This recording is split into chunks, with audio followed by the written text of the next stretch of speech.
Muchas gracias, hermanas y hermanos, por su tiempo. Vamos a continuar. Entonces, estamos hablando de la ética teológica. Estábamos hablando de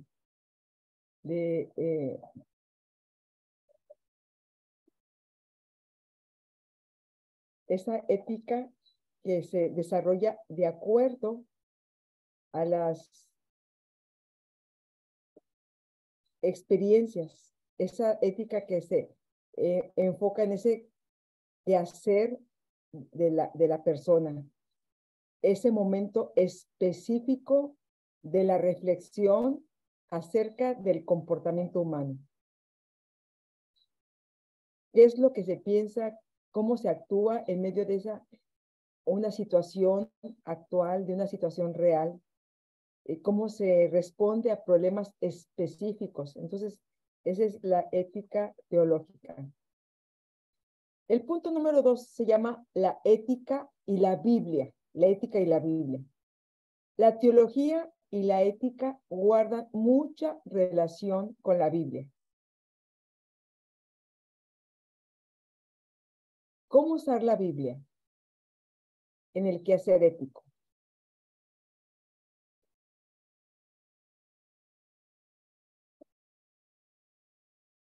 ¿Cómo leerla, aplicarla, reflexionarla en el quehacer ético? ¿En qué sentido la Biblia es la autoridad o el recurso obligatorio para la ética cristiana? Empecemos por definir algunas ideas importantes. La ética bíblica y la ética cristiana no es lo mismo. La ética bíblica y la ética cristiana no es lo mismo. Una es la ética presentada por los autores bíblicos. Las formas en que se presenta la ética según las épocas. Por ejemplo, la ética del Deuteronomio, la ética de los jueces, la ética el tiempo de los reyes, la ética en el tiempo de los profetas. ¿En qué sentido la Biblia es esa autoridad o recurso obligatorio para la ética cristiana? Entonces vimos que son diferentes éticas por los autores bíblicos, según la época, según el tipo de literatura, según los mandatos específicos que se presentan. En la Biblia encontramos material ético en el Éxodo, en Deuteronomio, bueno, el Éxodo que es la ley y Deuteronomio la repetición de la ley. Encontramos ética en la literatura de Cantares, en Proverbios, en los Salmos. Hay diferentes tipos de literatura, sermones, poesía, carta, metáfora, parábolas, historias. Hay también material ético en las cartas de Pablo, en los evangelios, en la revelación de Juan, en el Apocalipsis. Todo eso es material ético y nos va hablando de esa ética bíblica que se va viviendo de acuerdo a la circunstancia, al tiempo, al tipo de literatura que es.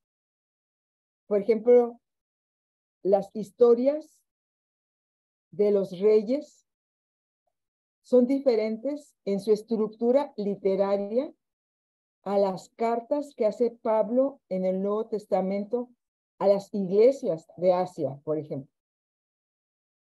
Las parábolas que utiliza Jesús en los evangelios son diferentes a las sentencias que hay en Eclesiastés o en Proverbios.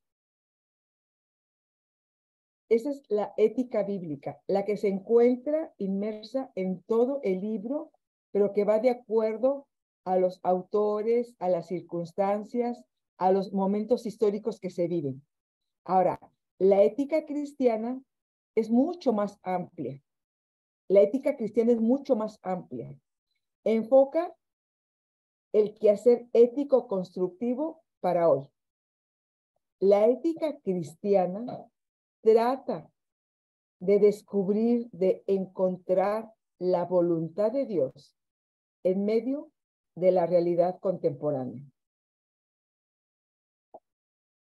Fue uno el comportamiento del pueblo en el desierto. Fue otro el comportamiento del pueblo cuando Samuel era el profeta. Fue otro el comportamiento cuando David reinaba. Cuando sufrieron el exilio, los que se quedaron allí y los que fueron llevados a Babilonia,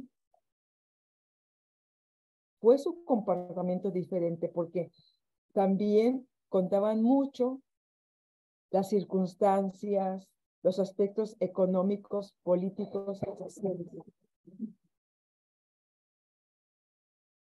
Bueno, esa es la ética bíblica, pero la ética cristiana es más amplia, porque esta ética nos ayuda a encontrar la voluntad de Dios en medio de la realidad contemporánea, en medio de la realidad que estamos viviendo. ¿Qué papel desempeña la Biblia en el quehacer de la ética cristiana, por ejemplo? ¿Qué papel desempeña?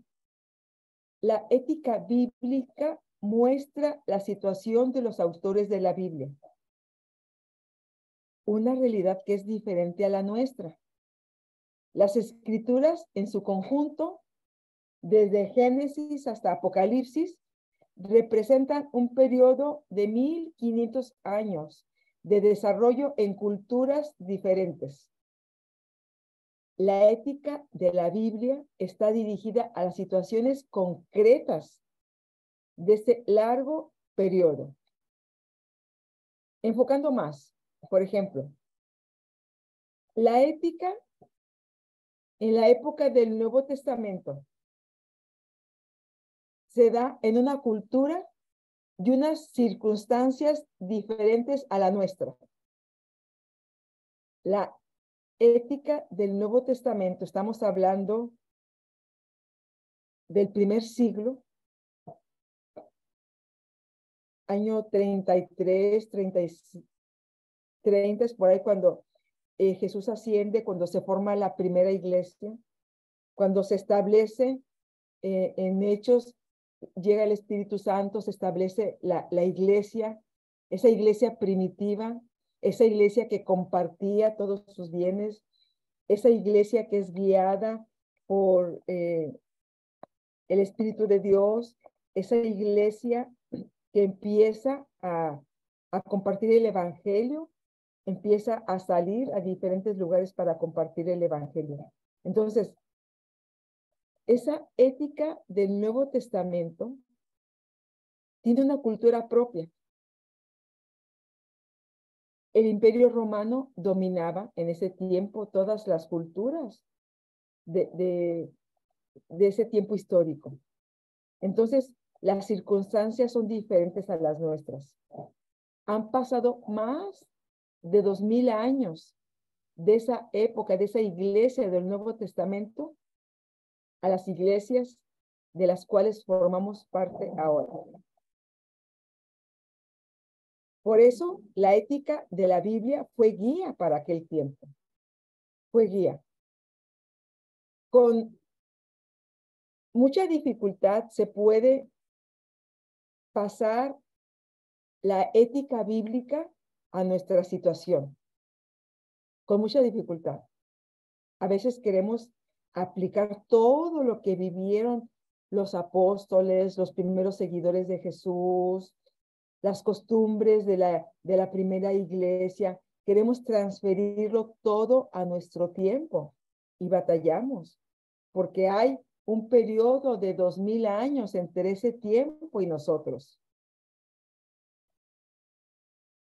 Además, tenemos el problema, hermanos y hermanas, de que la Biblia, esta palabra de Dios, no menciona problemas éticos que nosotros vivimos en la actualidad, en este siglo XXI.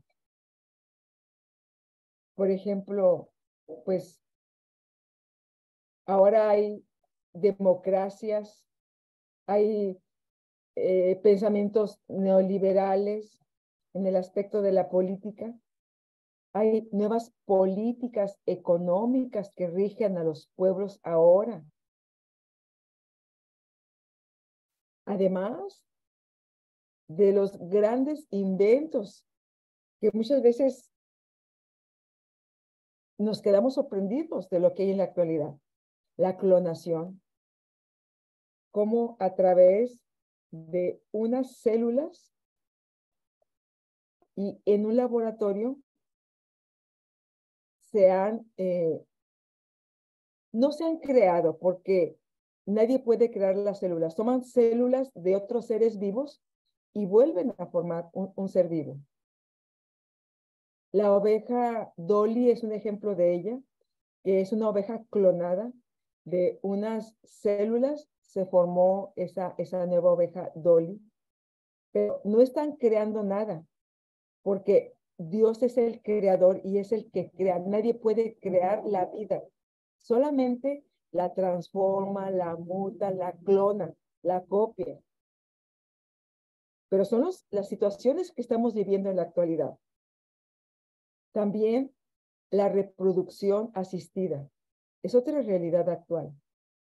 Parejas que no pueden embarazarse por los medios naturales, buscan a través de un laboratorio unir las células femeninas y masculinas para dar lugar a una vida fuera del útero. Le llaman in vitro. La clonación, la reproducción asistida. ¿Cómo se aplica la biotecnología, los nuevos medicamentos para preservar la vida? Todas estas situaciones no existían en ese tiempo. Y como hablamos la semana pasada, la inteligencia artificial. O sea, son problemas éticos que vivimos en la actualidad que no se mencionan en la Biblia. No eran de hace 2000 años. La Biblia no puede hablar directamente sobre estos y otros problemas, puesto que no existían en esa época, no existían. Solo interpretando el material bíblico e investigando la situación actual, podemos hallar recursos para enfrentar los problemas actuales.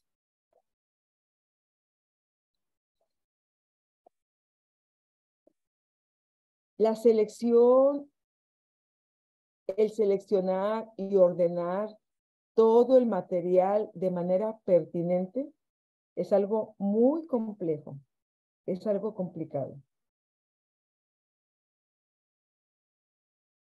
Entonces,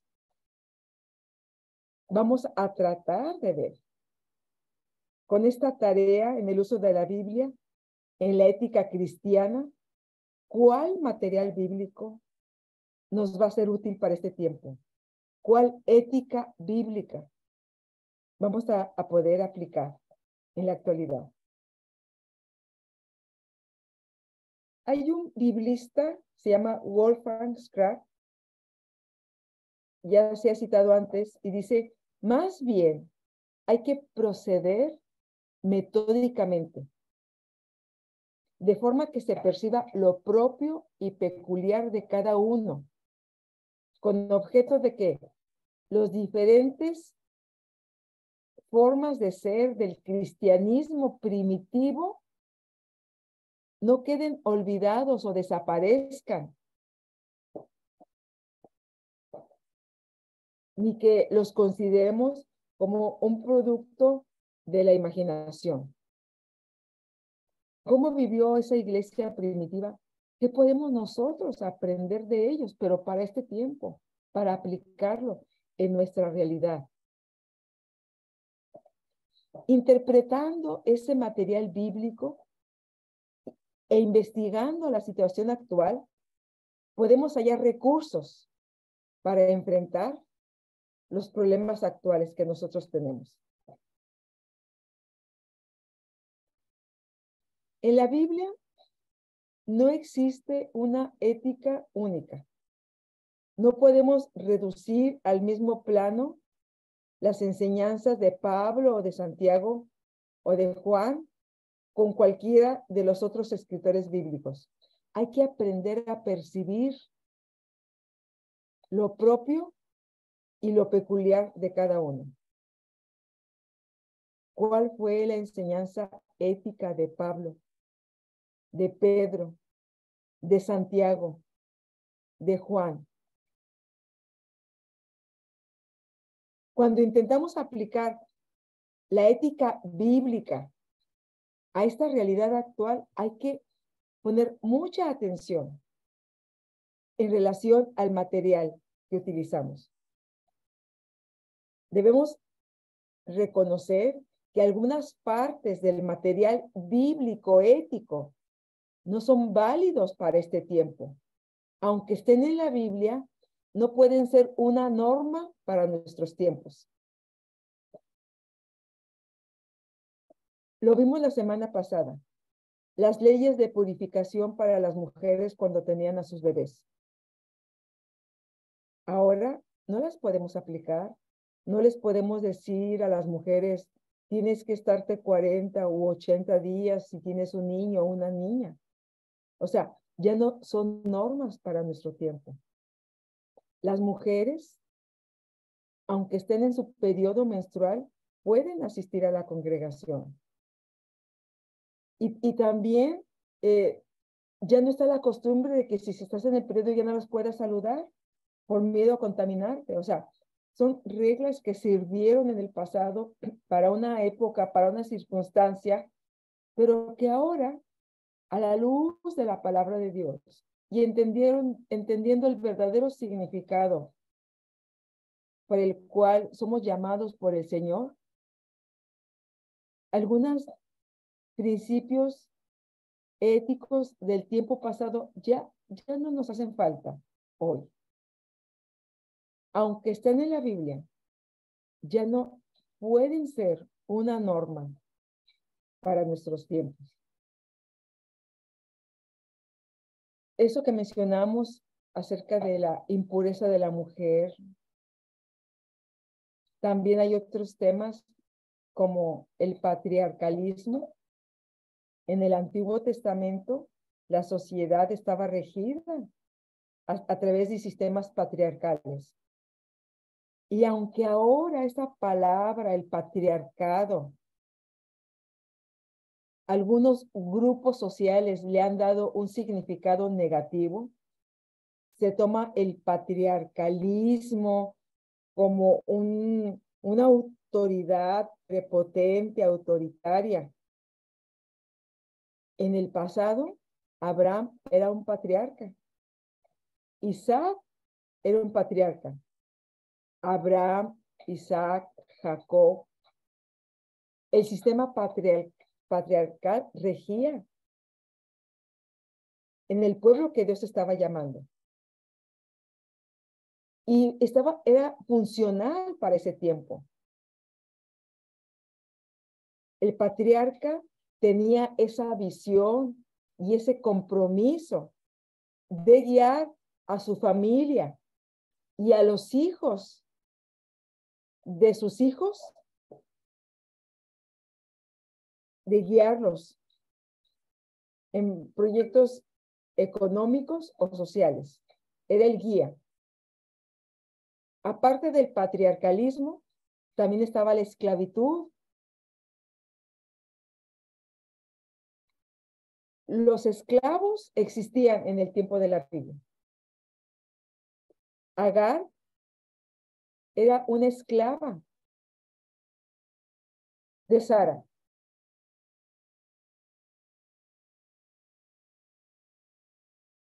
Y los esclavos, hombres y mujeres, tenían sus responsabilidades, pero eran parte de la sociedad. Y esto ahora, desde luego que no puede ser visto. Ahora cualquiera que hable de tener un esclavo es desde luego considerada como una persona que está fuera de la realidad, que no está viviendo el momento actual.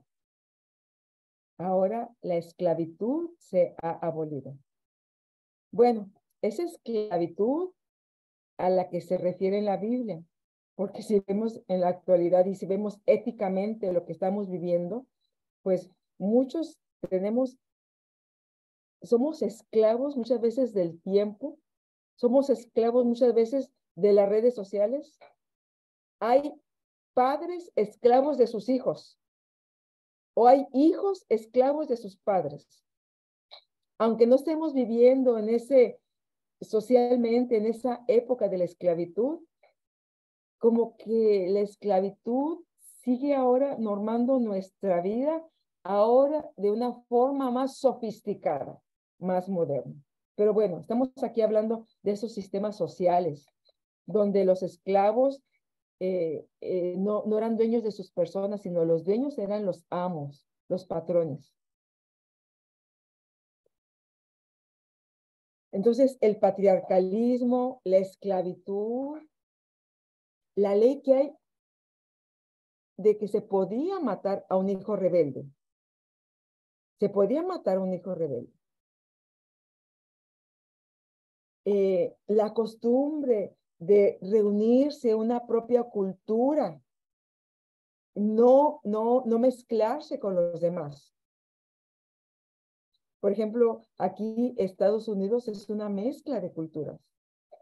Vemos gente de India, de Japón, de China, de América del Sur, mucha gente de México, de hindúes, etcétera, una mezcla de culturas. Bueno, el etnocentrismo era solamente su propia raza, su propio pueblo, su propia cultura, no se aceptaba que hubiera mezclas con otros pueblos.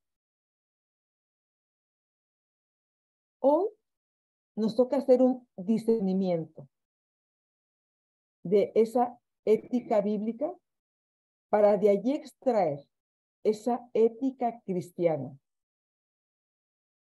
Aprender a discernir sin caer en subjetivismos o en prejuicios personales. Hoy nos toca discernir. ¿Cuál es el uso requerido de la Biblia en la ética cristiana que hoy estamos viviendo? Esa es una tarea importante. ¿Cómo de alguna manera vamos nosotros a sacar de esa ética bíblica,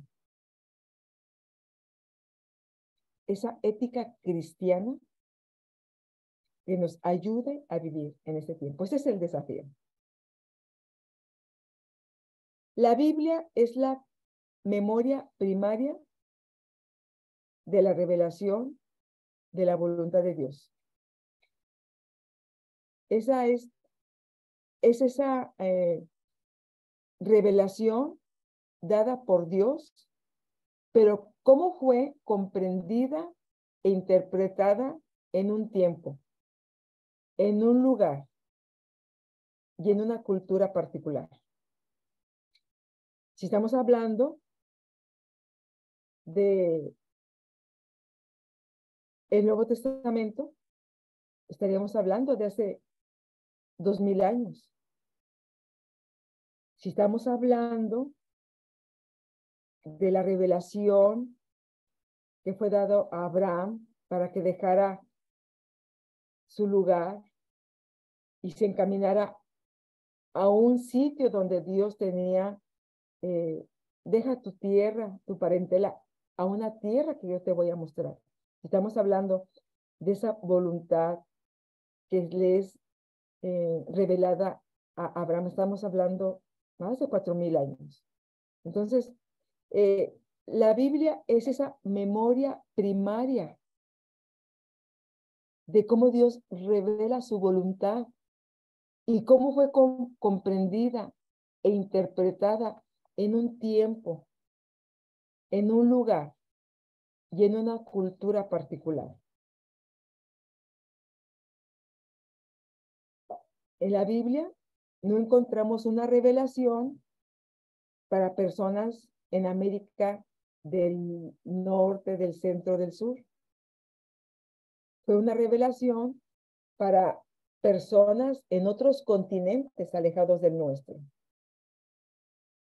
Un lugar alejado de lo que ahora somos nosotros en América, en este continente americano, una revelación para personas de otra cultura y de otro lugar. Esa fue, la Biblia es esa, contiene esa memoria, esa revelación de Dios a esas personas específicas. Es testimonio y confesión de fe. Esa palabra de Dios revelada. Testimonio y confesión de fe, pero también es una interpretación de su propia realidad. ¿Cómo interpreta Abraham? ¿Cómo interpreta Sara la voluntad de Dios? ¿Cómo interpreta Samuel la voluntad de Dios? ¿Cómo interpreta David la voluntad de Dios? ¿Cómo la interpreta Isaías, Jeremías? ¿Cómo la interpreta Daniel en una cultura diferente, fuera de la ciudad donde él había nacido, en un país extraño? ¿Cómo interpreta la voluntad de Dios los primeros seguidores de Jesús? ¿Cómo interpretan la voluntad de Dios? Por ejemplo, los fariseos, los escribas, los maestros de la ley. ¿Cómo interpretan la voluntad de Dios? Todos estos personajes pertenecen a un tiempo, a un lugar específico y a una cultura particular. Entonces, esa revelación de la voluntad de Dios tiene una interpretación de acuerdo con su propia realidad. De la Biblia procede nuestra identidad religiosa y los valores que nos guían en el mundo actual.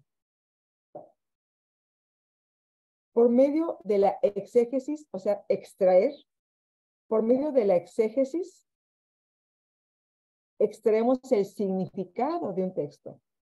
¿Qué significa? A través de la exégesis. A través de la hermenéutica, interpretamos el texto. Tratamos con la exégesis y con la hermenéutica, tratamos de abrir esa memoria, reflexionando en las interpretaciones de los autores, tratando de encontrar su preocupación básica. ¿Por qué Jesús mencionó la parábola del sembrador? Muchos de nosotros ni siquiera quizá hayamos tenido la experiencia de sembrar una semilla. En la Biblia encontramos una parábola acerca del sembrador. ¿Por qué? Porque era parte del tiempo de la cultura de Jesús. Es probable que cuando Jesús está en esa enseñanza, en alguna llanura, en alguna montaña, es probable que a lo lejos esté viendo cómo andan los sembradores en el campo de allí, de Judea. ¿Cómo andan allí ellos sembrando? Entonces, A través de la exégesis extraemos el significado del texto. A través de la hermenéutica, la interpretación del texto. Y con esas herramientas tratamos de abrir esa memoria.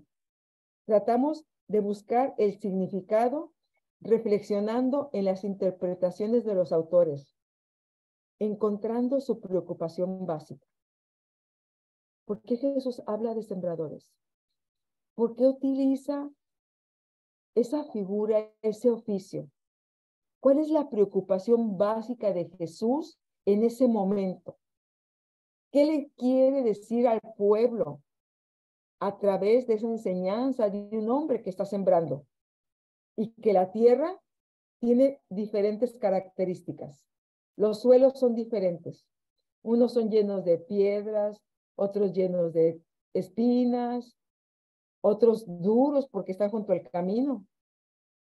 Y otra tierra fértil, esa tierra negra llena de humus, que es muy buena para que las plantas crezcan y se desarrollen. ¿Por qué Jesús usa esa enseñanza?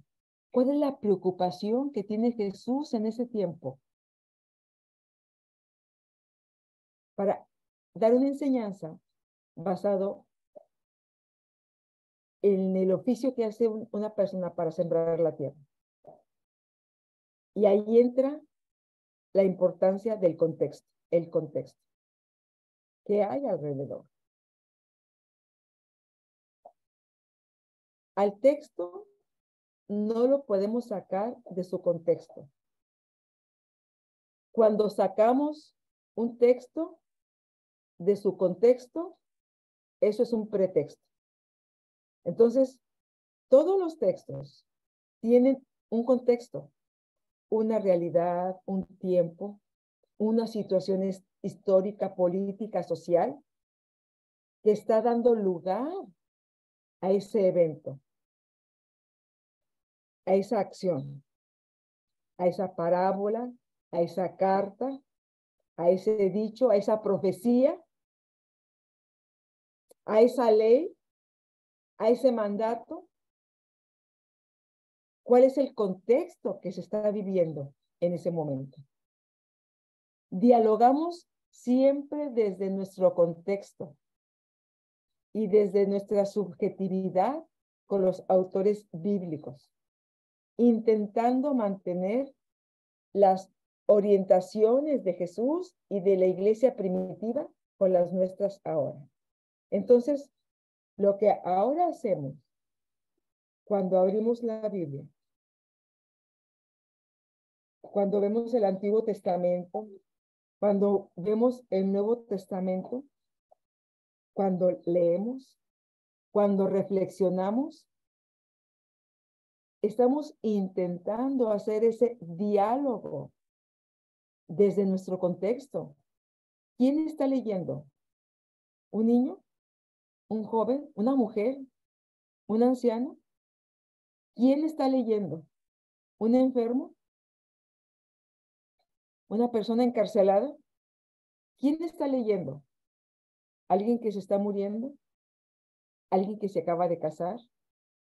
¿Alguien que acaba de divorciarse? ¿Quién está leyendo? Siempre estamos leyendo desde nuestro contexto y desde nuestra subjetividad. Desde la subjetividad es las intenciones que hay dentro de nosotras que muchas veces no nos dejan ver la realidad como es. Somos subjetivos.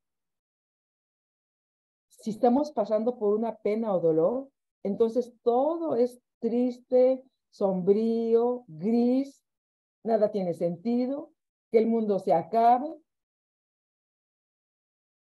Pero si él y ella se acaban de casar, tuvieron una fiesta preciosa, están ahorita en su viaje, en su primer viaje como casados, están felices, pues claro que ven la vida desde esa perspectiva, desde esa subjetividad, ven todo lleno de amor, de ilusión, de ganas de vivir, de que ese tiempo no se les acabe. Desde nuestro contexto nosotros dialogamos con los autores bíblicos. Lo que dice Mateo. Yo lo hago desde mi subjetividad. Como mujer primero, como mujer. Es diferente cuando lee un hombre a cuando lee una mujer. Para empezar desde allí. Y luego, una mujer de mi edad no es una niña, no es una adolescente, es una mujer mayor. Entonces, esta es mi subjetividad. Esta es mi experiencia personal. Yo estoy leyendo a Mateo, estoy leyendo el Evangelio de Juan, lo estoy leyendo desde mi subjetividad, desde mi historia, desde mi contexto. Se hace ese diálogo con la Biblia, con los autores bíblicos. Y siempre, cuando hacemos ese diálogo, queremos que las orientaciones de Jesús rijan nuestra vida. O esas experiencias de la iglesia primitiva, queremos que se vengan a nuestra realidad.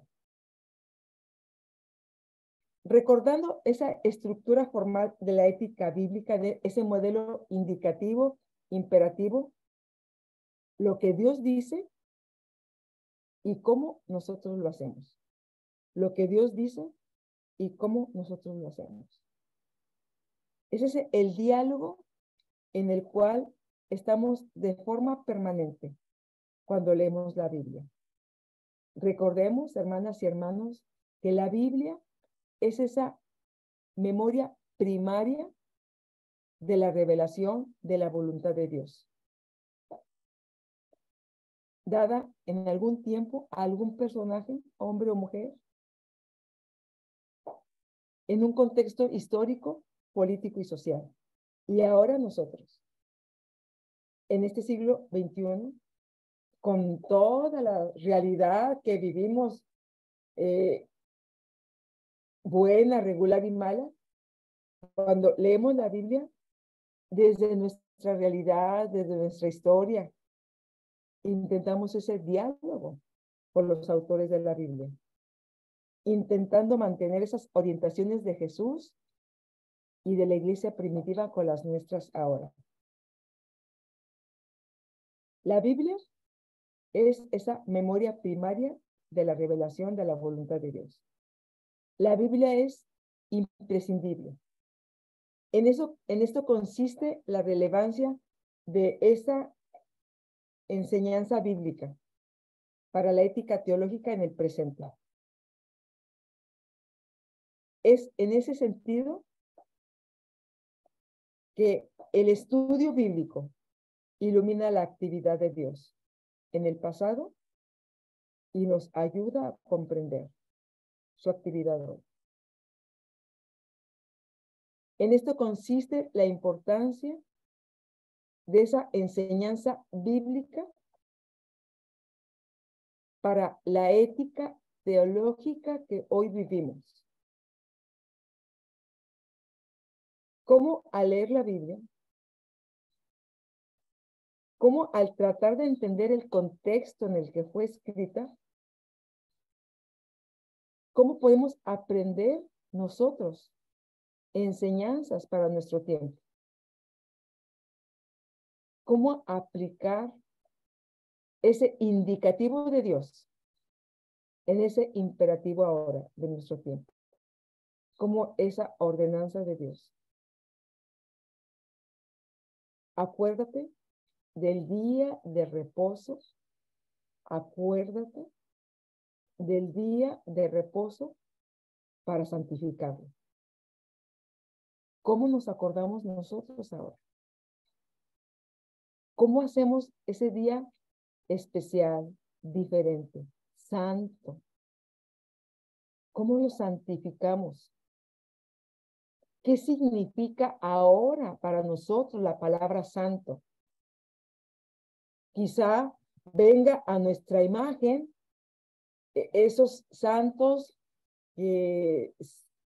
se levantan o que vemos en imágenes de algunos grupos religiosos, de gente con las manos así, eh, tomados así, mirando hacia el cielo, con una aureola sobre su cabeza, con mantos, quizá descalzos. Quizá eso sea para nosotros la idea de un santo o de una santa. Pero ¿qué significa realmente la palabra santo en este tiempo? ¿Qué significa? Santo, ahora sabemos que es apartado, como nosotros somos esas personas apartadas. ¿O cómo hacemos de ese sábado un día santo para ese encuentro con Dios? El indicativo es, acuérdate del día de reposo, acuérdate del día de reposo para santificar. Pero ¿cómo lo hacemos nosotros hoy? Es en ese sentido que el estudio bíblico ilumina la actividad de Dios en el pasado y nos ayuda a comprender su actividad hoy.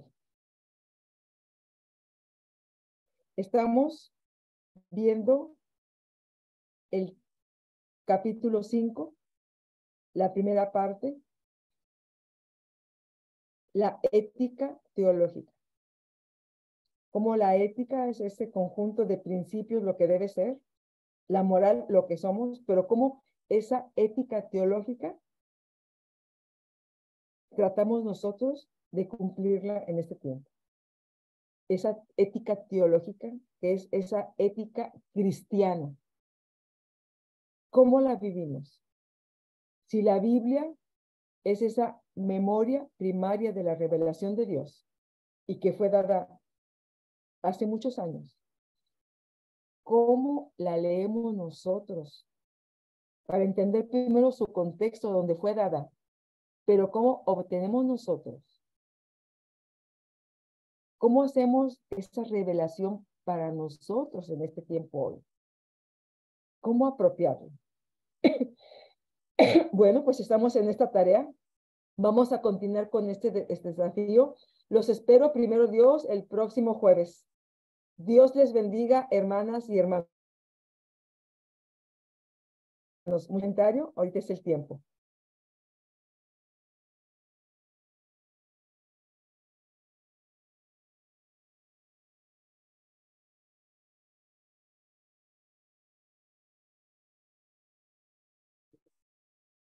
Si no, pues entonces, muchas gracias por su asistencia, muchas gracias por su presencia.